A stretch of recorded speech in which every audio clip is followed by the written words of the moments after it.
Good Morning Business, le grand entretien. Après une activité record en 2021, une bonne résistance l'an dernier, le secteur immobilier désormais affronte un environnement plus difficile. La remontée des taux, la dégradation de la conjoncture, la hausse des prix de l'énergie et des matières premières. On va parler de tout ça avec Alain Taravella. Bonjour. Bonjour. Vous êtes président fondateur d'Altarea, deuxième promoteur immobilier français. Vous avez publié vos résultats, on va y revenir. Mais d'abord, votre regard sur cet environnement qui devient plus difficile. Dernier chiffre en date, les permis de construire, dont le nombre a continué de reculer en janvier selon les chiffres du ministère de la Transition écologique. Nous sommes effectivement rentrés dans une nouvelle conjoncture. Depuis 10 ans, les taux d'intérêt baissaient et ont permis à beaucoup d'acquéreurs d'acheter leur logement dans des conditions extrêmement intéressantes, puisque les taux d'intérêt étaient quasiment à zéro. Les taux des crédits acquéreurs étaient à 1%, donc c'était assez facile d'emprunter et beaucoup de gens ont donc profité.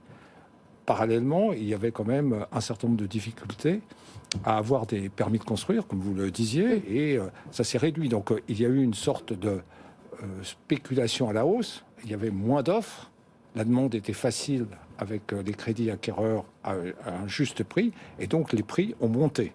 Aujourd'hui, il y a un renversement. Il y a un renversement qui est que les taux, en l'espace de moins d'une année, ont pris de l'ordre de 3%. C'est-à-dire qu'au lieu d'emprunter 1%, on va être maintenant entre 3 et 4% pour un acquéreur. Donc ça retire un certain nombre de clients qui ne peuvent plus acheter. Ça ne retire pas l'envie d'acheter. Je crois que fondamentalement, les Français ont envie d'acheter des appartements, que ce soit pour habiter ou pour investir. Et puis l'offre est, par contre, elle, toujours un tout petit peu difficile.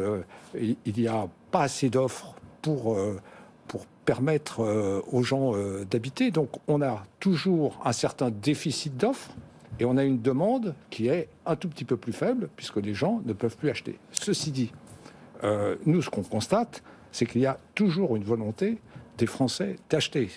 Acheter un appartement qui peut regretter, au bout de 10 ans, d'avoir acheté son appartement ou d'avoir investi dans l'immobilier. Même avec la remontée des taux, il y a toujours une envie d'acheter. Même avec la remontée des taux, puisqu'il y a un autre phénomène.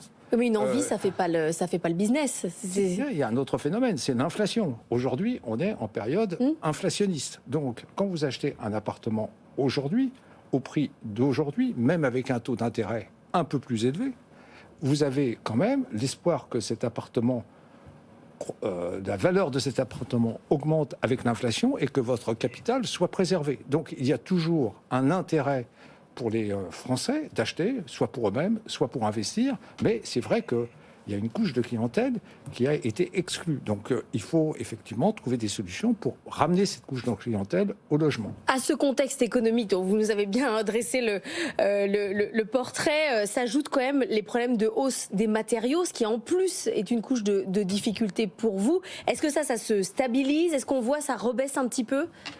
Je ne vais pas vous dire ce matin que notre job est facile. Les taux d'intérêt augmentent, les coûts de construction augmentent, le prix du terrain se stabilise mais ne baisse pas vraiment. Nous avons de plus en plus de contraintes, et c'est normal, environnementales. Le fait de décarboner, le fait d'avoir des logements qui soient plus vertueux coûte un tout petit peu plus cher. Donc effectivement, l'immobilier coûte un tout petit peu plus cher, coûte plus cher. Donc c'est effectivement ça que nous devons gérer.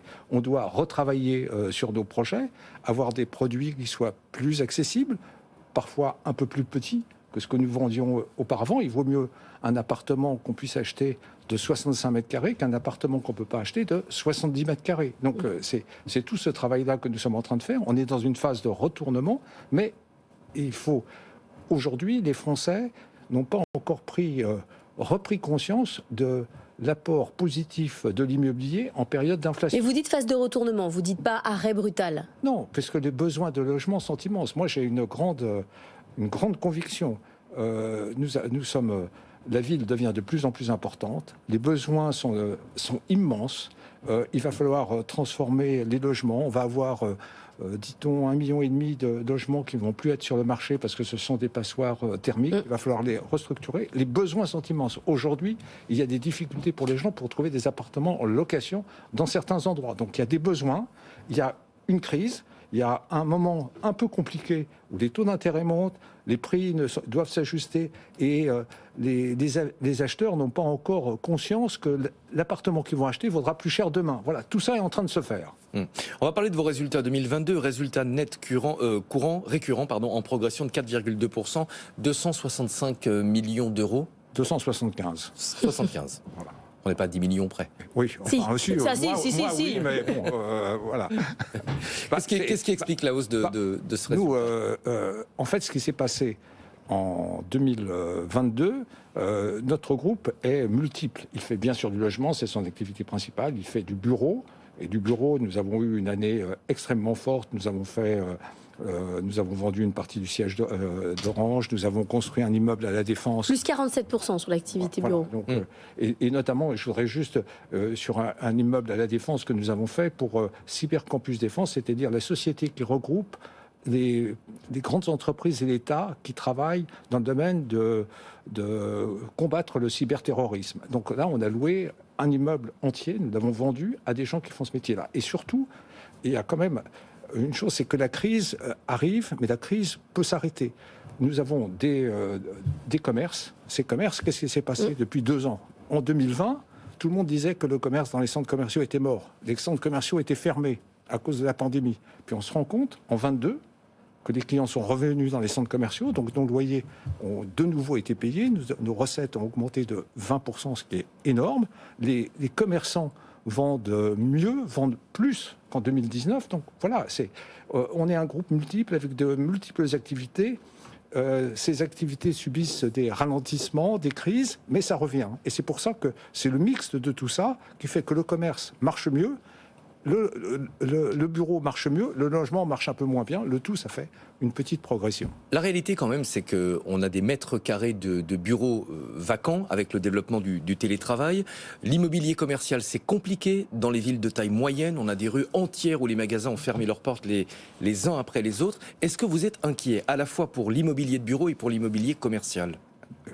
Je ne suis pas inquiet. À moyen terme, aujourd'hui, il y a des sujets à régler sur le commerce. Le commerce s'adapte. Il y a des rues qui sont effectivement vides. Il y en a d'autres qui se remplissent. Il faut investir. C'est comme tout. Le commerce n'est pas... Une rue n'est pas bonne ad vitam aeternam. Il faut que les municipalités parfois investissent. Nous, dans les centres commerciaux, nous investissons en permanence. Pour revenir sur les immeubles de bureaux, effectivement, il y a un changement depuis la pandémie. Il y a le télétravail. Donc, qu'est-ce qu'on constate ? Il y a une réduction. Moi, je suis quelqu'un de très lucide et je vois les sujets. Donc, le nombre de mètres carrés de bureaux va baisser, pas partout. Il va... les personnes qui veulent aller au bureau veulent être plus confortables. Elles veulent, quand elles viennent, avoir plus d'espace commun. Pardonnez-moi, mais ce discours, on nous le tenait il y a encore quelques mois. On nous disait le bureau va se transformer. On ne va pas réduire la taille des bureaux. On va juste l'aménager différemment avec davantage d'espace social, entre guillemets. Aujourd'hui, la réalité, c'est qu'on a des mètres carrés de bureaux qui sont inutilisés et les entreprises cherchent plutôt proche du centre, plus petit. Plus petit. Et plus cher. Aujourd'hui, qu'est-ce qu'on voit dans Paris ? Les prix augmentent. Les prix de bureaux augmentent. Nous battons le record. On atteint aujourd'hui, dans les quartiers les mieux placés, 1 000 € du mètre carré. Ce n'était pas le cas il y a 2 ans. Effectivement, il faut... tous les bureaux, il va y avoir des bureaux vides. Et donc, le sujet pour un groupe comme le nôtre, c'est de savoir ces bureaux vides, qu'est-ce qu'on en fait ? Est-ce qu'on peut les transformer en logement ? Dans quelles conditions ? À quel moment ? Donc il y a tout un tas de travail à faire là-dessus. Notre groupe, il fait un peu tous les métiers. Donc on est capable de faire des produits mixtes. Pour reprendre un exemple, on vient de livrer cette année à Issy-les-Moulineaux, ici cœur de ville, c'était un 40 000 m² de bureaux, ateliers vides. On a démoli, on a reconstruit, on a fait des logements, on a fait des bureaux modernes, on a installé le siège d'une grande entreprise, on a fait des commerces. Oui, l'immobilier, malgré son nom, n'est pas immobile. Oui. La rénovation et puis la transition énergétique, la rénovation, c'est votre chance quand même. C'est-à-dire qu'en fait, parfois, il vaut mieux tout casser et reconstruire, ça coûte moins cher. Tout casser et reconstruire, maintenant, ça va devenir plus difficile. En fait, il faut transformer, restructurer, rénover, parce que sinon... Ça, c'est la contrainte réglementaire. Contrainte réglementaire. Vous savez, nous, on a notre siège rue de Richelieu. Nous l'avons acheté il y a 8 ans. C'était un immeuble pourri. Et il y avait un permis de construire. Et il est magnifique maintenant. Il est magnifique. Nous l'avons restructuré. J'ai dit, à quoi ça sert de démolir ? On peut le restructurer, le démolir. Personne ne me l'imposait. C'était le plus intelligent à faire. Donc, aujourd'hui, comme vous le dites, il y a la rénovation énergétique. Les locataires s'en vont, puisqu'ils veulent trouver moins de mètres carrés, et ils vident l'immeuble. Quand l'immeuble est vide, si le propriétaire veut le relouer, il faut qu'il fasse tous les travaux nécessaires pour le restructurer, pour qu'il soit performant sur le plan énergétique. Et là, il y a des millions de mètres carrés qui, dans les 10 ans qui viennent, 20 ans qui viennent, vont se transformer. Notre métier, c'est de transformer, d'améliorer. Vous parliez de l'impact des maires tout à l'heure. On a reçu Robin Rivaton cette semaine, qui a un think tank sur l'immobilier, qui dit qu'il faut arrêter avec l'objectif des 500 000 constructions de logements dans le pays. Il faut aller sur le terrain, quasiment ville par ville, convaincre les maires que c'est important de construire, presque en leur présentant un plan. Les maires aujourd'hui, c'est vos alliés, vous avez quel type de relation ? Bon, on dit les maires, il y a différents types de maires, il y a différentes politiques municipales. D'abord, une chose, qui peut dire qu'il ne faut pas construire de logements en France ? Effectivement, il reste beaucoup de places sous les ponts de Paris. On peut se dire, c'est là où les gens vont devoir habiter. Ce n'est pas le cas. Donc, il faut construire des mètres carrés, il faut restructurer des mètres carrés. Je pense qu'il va falloir, de façon plus importante, de la même façon qu'on restructure les immeubles de bureaux, restructurer les immeubles de logement pour qu'ils soient performants énergiquement. Nous avons besoin de logements. Les familles sont plus petites, sont monoparentales. Nous avons besoin de ça. Mais après, il faut convaincre les maires. Alors, effectivement, il y a des maires qui sont plus facilement convaincus que d'autres de ça, et puis d'autres qui mettent en avant le zéro artificialisation nette, par exemple, ce qui est normal. Mais il faut réussir la contrainte de logement. Moi, je vous dis une chose, dans 2 ans, 3 ans, 5 ans, nous aurons une crise du logement, et ça deviendra une priorité. C'est une priorité.